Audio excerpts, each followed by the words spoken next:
प्रिय साथियों, जय श्री राधे। नमस्कारम। मैं हृदय उपाध्याय श्री जी स्टेनो वृंदावन में आपका स्वागत करता हूँ। रामधारी गुप्ता खंड 1 आशुलिपि उच्च गति अभ्यास 10 के 80 शब्द प्रति मिनट की गति से डिक्टेट किया जा रहा है। डिक्टेशन प्रारंभ।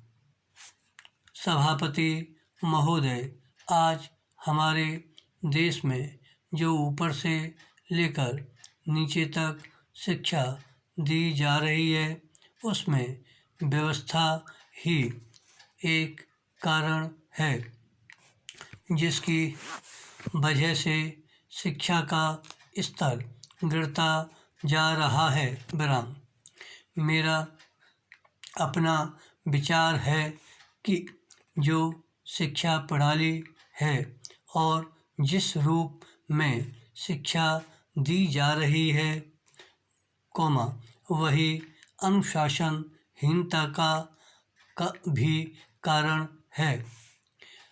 विराम। अपने देश और प्रदेश में हर एक की अपनी अपनी भाषा है और वह बालक जो इस देश में पैदा हुआ है, जो अपनी मातृभाषा की गोद में पला है, उसको यदि अपनी मातृभाषा में ही शिक्षा दी जाए तो मेरा विचार है कि शिक्षा का स्तर ठीक हो सकता है।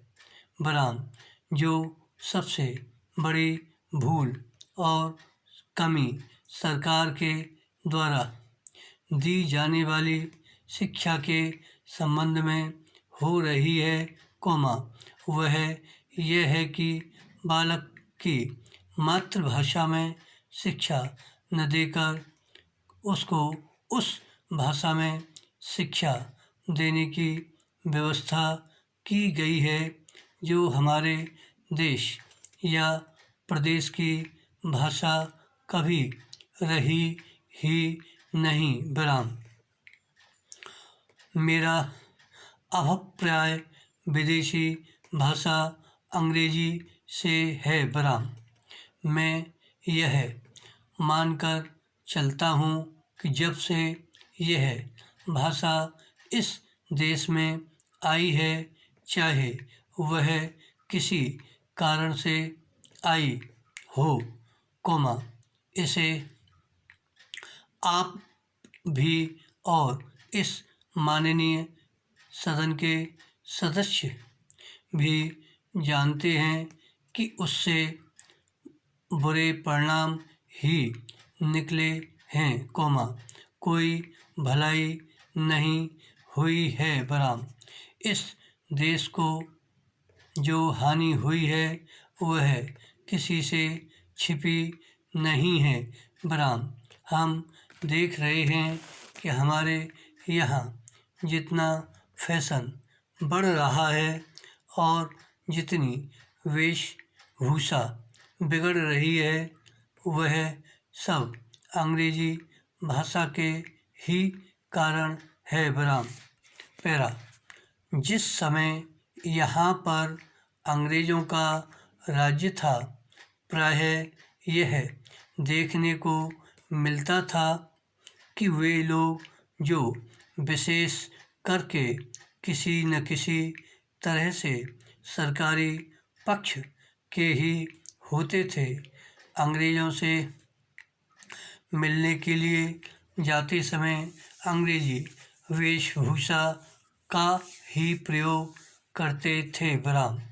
परंतु यह इस प्रदेश और इस देश का दुर्भाग्य है कि अंग्रेज़ों का राज्य समाप्त हो जाने के बाद भी लोग उनकी वेशभूषा को पहनते चले जा रहे हैं। विराम।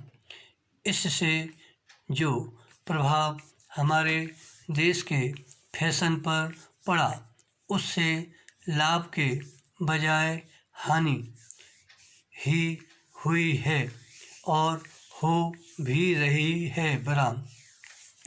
मेरा ऐसा विचार है कि अंग्रेजी वेशभूषा से इस देश को बहुत हानि हुई है बराम।